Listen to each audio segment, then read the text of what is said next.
হাদিসটি শুনে খুশিতে রীতিমতো কান্না করে দিয়েছিলাম। মুসা আলাইহিস সালাতু ওয়াস সালাম একবার আল্লাহ তাআলাকে জিজ্ঞাসা করলেন, আমার অনুসারীদের মধ্যে সবচেয়ে বড় পাপী কে?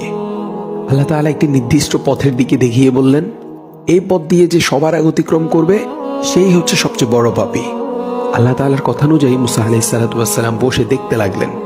কিছুক্ষণ পর দেখলেন এক ব্যক্তি একটি ছোট বাচ্চাকে কোলে নিয়ে রাস্তাটি অতিক্রম করছে।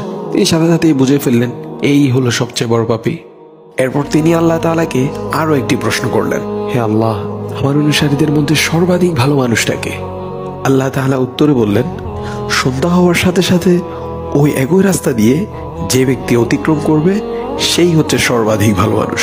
মুসা আলাইহিস সালাতু ওয়াস সালাম সূর্য ডুবার অনেক আগ থেকেই বসে রইলেন। যেই সূর্য ডুবে যেতে লাগলো তিনি দেখলেন সেই সকালের লোকটি ছেলেকে কোলে নিয়ে ফিরে যাচ্ছে। মুসা আলাইহিস সালাতু ওয়াস সালাম হতভম্ব হয়ে আল্লাহ তাআলাকে জিজ্ঞাসা করলেন, হে প্রভু, একই ব্যক্তি মহাপাপী আবার একই ব্যক্তি মহানেকি?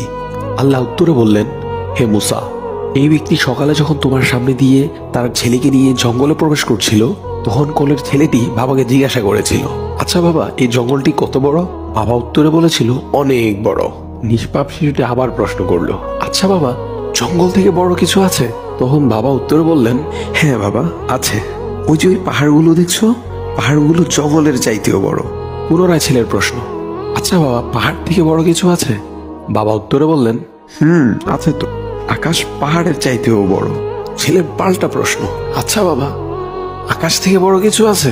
বাবা উত্তরে বললেন, আমার পাপ, যা এই আকাশের চেয়েও অনেক অনেক বড়। ছেলে এই উত্তর শুনে বাবাকে জিজ্ঞাসা করলো, বাবা, তোমার পাপ থেকে বড় কিছু নেই?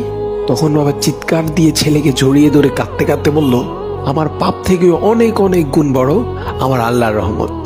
হে মুসা, এই ব্যক্তির পাপের অনুভূতি ও অনুশোচনা আমার এতই পছন্দ হয়েছে, সবচেয়ে পাপী ব্যক্তি থেকে তাকে আমি সবচেয়ে নেকি ব্যক্তি বানিয়ে দিয়েছি। এই হাদিসটির অন্যতম একটি শিক্ষা হলো, পৃথিবীর কেউই স্থায়ী পাপী না। অনেক অনেক পাপ করে ফেলেছেন, তারপরও আপনি চাইলে মুহূর্তেই একজন পবিত্র বান্দাতে পরিণত হতে পারেন।